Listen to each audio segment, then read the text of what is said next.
Hello दोस्तों, ये इस ड्रामे की हिंदी एक्सप्लेनेशन का पार्ट 7 है। अगर आपको मेरी वीडियो पसंद आती है तो प्लीज मेरे चैनल को सब्सक्राइब कीजिएगा। तो हमें ड्रामे की शुरुआत में लू ज़ेंग के भाई शेंगने को दिखाते हैं, जो काफी गहरी सोच में होता है और उन बातों को सोच रहा होता है जो उसने फोन पे सुनी थी। फिर वह खड़ा होता है और कहीं चला जाता है। नेक्स्ट सीन में हमें लिनयांग और चाओलिन को दिखाते हैं। चाओलिन लिनयांग को समझाती है कि जरूर मिस्टर हाउ को नहीं पता होगा लू ज़ेंग और लिजियन के बारे में, नहीं तो वह उसे तुम्हारी असिस्टेंट नहीं बनाती। तुम बस वही करो जो ली म्याओ म्याओ ने तुमसे कहा है, ऐसा दिखाओ कि जैसे कुछ हुआ ही नहीं है। अब लिनयांग चाओलिन से बोलती है कि सब लोग मुझ पर हंसेंगे, मैंने उसे यह कह दिया मैं तुम्हें फायर कर दूंगी, और यहाँ तक मैंने ये भी कह दिया है कि ये जो बिजनेस है ये तुम्हारी फैमिली नहीं चला रही है और ये तुम्हारी जगह नहीं है जहाँ तुम जब मन हो आओ जब मन हो जाओ, और तुमने कंपनी को बिल्कुल घर जैसा बना दिया है। ये सारी चीजें लू ज़ेंग की वजह से हो रही है, सारा दोष उसी का है। वो यहाँ आया ही क्यों? वह आया तो उसके पीछे लिजियन भी आ गई। अब चाओलिन कहती है पर ये तो बहुत अच्छा है, तो लिनयांग बोलती है हाँ कहाँ से अच्छा है, वह अपने साथ परेशानी लेकर आया है। अब चाओलिन उनसे बोलती है कि तुमने पहले कहा था तुम्हें अपनी ये जिंदगी पसंद नहीं है। चाओलिन बोलती है लेकिन अब ठीक है, और जो भी तुमने कहा है उसी की वजह से मैंने उसके बारे में सोचा। तुम्हारी तरफ देखो, तुम वीडियो देखकर मुस्कुरा रही थी और आज तुमने फिटनेस मेंबरशिप के कार्ड के लिए भी बोला, और तुम सुंदर और यंग बनना भी चाहती हो। ज्यादा मत सोचो और उस लाइफ को एंजॉय करो जो लू ज़ेंग ने साथ लेकर आया है। चाओलिन बताती है कि मैंने तुम्हें कभी बताया नहीं, लेकिन जिस दिन लू ज़ेंग हमें घर छोड़ने आया था मुझे ही उसने सबसे लास्ट में ड्रॉप किया था।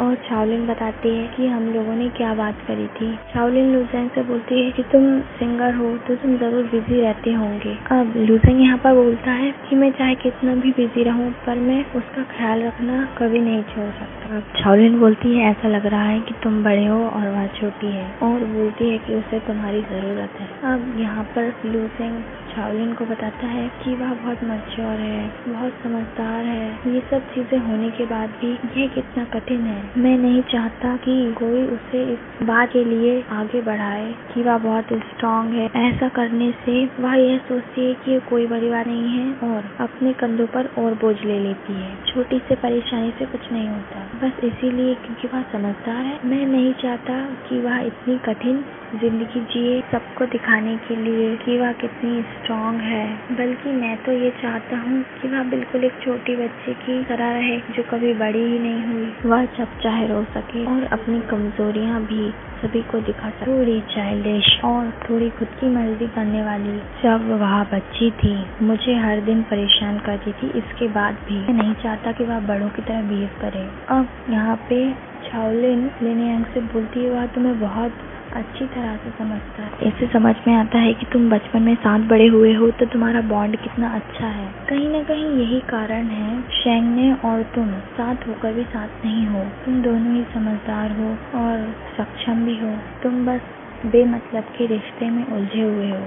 अब लिनयांग इन सारी बातों को सोच जो उसे चाओलिन ने बोली थी, अब वह फोन निकालती है और लू ज़ेंग को मैसेज करती है कि मैंने तुम्हें दोपहर को फोन किया था, तुमने क्यों नहीं उठाया, और तुम अभी तक काम कर रहे हो, बिजी हो, और घर कब आओगे। ये बातें वह कर ही रही होती है, अभी पीछे से शेंगने आ जाता है। फिर वह दोनों रेस्टोरेंट में बैठकर बातें करते हैं। अब वह पूछती है क्या बात है।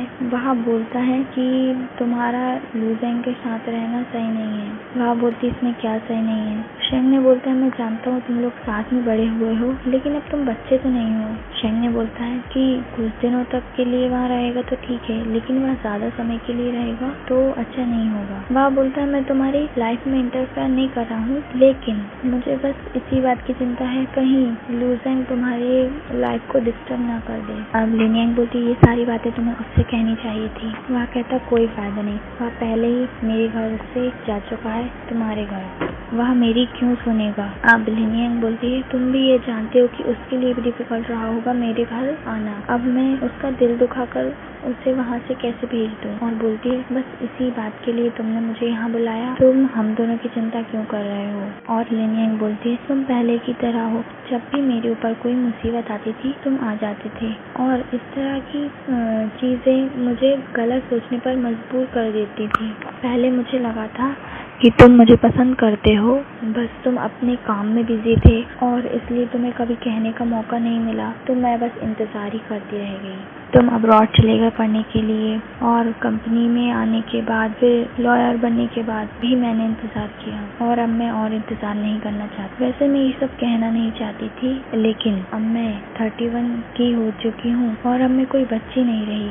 सो प्लीज शेंगने मेरी केयर करने का झूठा दिखावा मत करो। और लूसेंग आगे बोलती है तुम अपनी लाइफ में बिजी रहो, काम में बिजी रहो और मैं अपनी जिंदगी जीऊंगी। और रही बात लूसेंग की, तुम मुझसे जाके खुद ही बात करो, मुझे बीच में लाने की जरूरत नहीं है। और बोलती है कि चलो नॉर्मल दोस्त बन जाते हैं और साल में 1-2 बार मिलेंगे न्यू ईयर वगैरह के वक्त, और इससे ज्यादा कुछ काम ना हो तो मेरे पास कॉल मत करना। और लूसेंग बोलती है अब बहुत देर हो गई है, तुम्हें जाना चाहिए। शेंग ने उसे घर छोड़ने के लिए बोलता है पर वह मना कर देती है। शेंग ने उसे बोलता है कि बहुत लेट हो चुका है और तुम ड्रंक भी हो, तो वह कहता है अब हम नॉर्मल फ्रेंड्स हैं तो क्या मैं तुम्हारी मदद नहीं कर सकता। तो लिनियंग बोलती है अच्छा तो अब हम नॉर्मल फ्रेंड्स भी नहीं है। अब इतना सब सुनने के बाद शेंग ने चला जाता है। अब शेंग के जाने के बाद लिनियंग अपनी पुरानी बातों को याद करती है, जो पल उसने शेंग के साथ बिताए थे। वह सोचती है कि मैंने कितना इंतजार किया है उसका। अब लिनियंग के पास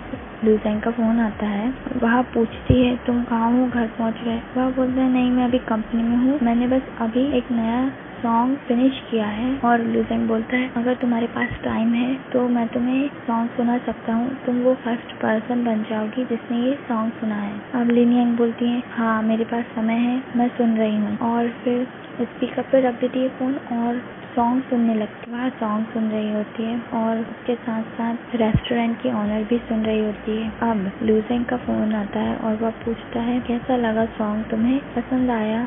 वह बोलती है हाँ, और बोलती है लूसेंग क्या तुम आ सकते हो मुझे लेने घर के लिए अभी। अब लूसेंग लिनियंग की आवाज सुनकर समझ जाता है कि जरूर कुछ हुआ होगा, तो वह दौड़कर उसके पास आता है और बोलता है लो मैं आ गया। वह बोलती है तुम इतनी गीली क्यों हो। तो वह बोलता है इसलिए क्योंकि मैं यहाँ आने की जल्दी में था। वह बोलती है कि तुम पूरे पसीने में हो गए हो, यहाँ तक कि तुम्हारे तो बाल भी गीले हो गए हैं। और उसका सर पोंछती है, घर चलने को बोलती है। अब लिनियंग ड्रंक होती है तो लूसेंग उसे पिगी बैंक राइड देता है और घर ले आता है और बेड पर सुलाकर जा रहा होता है। तो लिनियंग उसे रोक लेती है और अपनी मन की बातें उससे कहने लगती है। वह उससे बोलती है तुम्हारा जब मन होता है तुम आते हो, तुम्हारा जब मन होता है तुम जाते हो। वह बोलती है मैं जानती हूँ कि मैं इतनी अच्छी नहीं हूँ, लेकिन मैं इतनी बुरी भी नहीं हूँ। तुम 2 साल मुझसे दूर रहे और अभी भी तुम वही रूटीन और वही ट्रिक मुझपर इस्तेमाल कर रहे हो, मैं कितनी मूर्ख हूँ। यह सारी बातें वह शेंगने के लिए बोल रही होती है। लूसेंग से बोलती है कौन हूँ मैं, एक फीमेल वॉरियर। और बोलती है कि मुझे घर जाने से भी डर लगता है, यहाँ पर एक इंसान नहीं है मुझसे बात करने के लिए।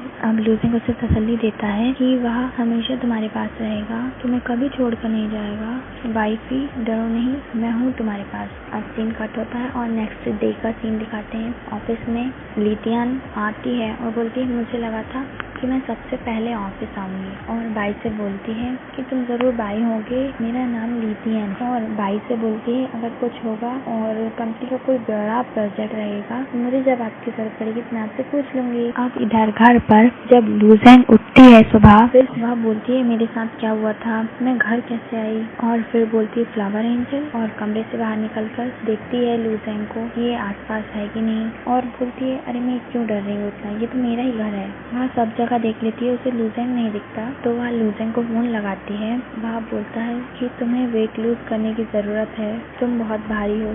और बोलती है हाँ मुझे याद आया, तुमने मुझे पिगी बैंक राइड दी। और बोलती है जब कोई ड्रंक होता है ना तो वो वैसे ही भारी हो जाता है, ये तो बहुत नॉर्मल बात है। वो बोलता है कि लूसेंग बोलता है ज्यादा ड्रंक करने की वजह से तुम्हारा मेमोरी लॉस हो चुका है। वह बोलती है कि मुझे सब याद है, मैं रो रही थी और तुम मुझे घर लेकर आए थे। फिर बोलती है उसके बाद तो फिर लूसेंग ही बोल देता है कि तुम उसके पास सो गई थी। फिर लिनयांग बोलती है कि हाँ, जब भी मैं ज़्यादा ड्रिंक कर लेती हूँ तो मैं सो जाती हूँ। अब लूसेंग बोलता है चलो एक रूल और ऐड करते हैं हमारे अग्रीमेंट में कि तुम अभी से मैं जब तुम्हारे आसपास रहूंगा तब तुम ड्रिंक नहीं करोगी, और ड्रिंक करोगी भी तो ज़्यादा नहीं करोगी, नहीं तो मैं तुम्हारा वीडियो तुम्हारी माँ के पास भेज दूंगा। लिनयांग बोलती ठीक है, कोई प्रॉब्लम नहीं है, और अब तुम तुम्हारा काम करो, मैं भी अपने काम के लिए जाती हूँ। और फोन काट देती है और सोफे पर लेट जाती है और एपिसोड यहीं एंड होता है।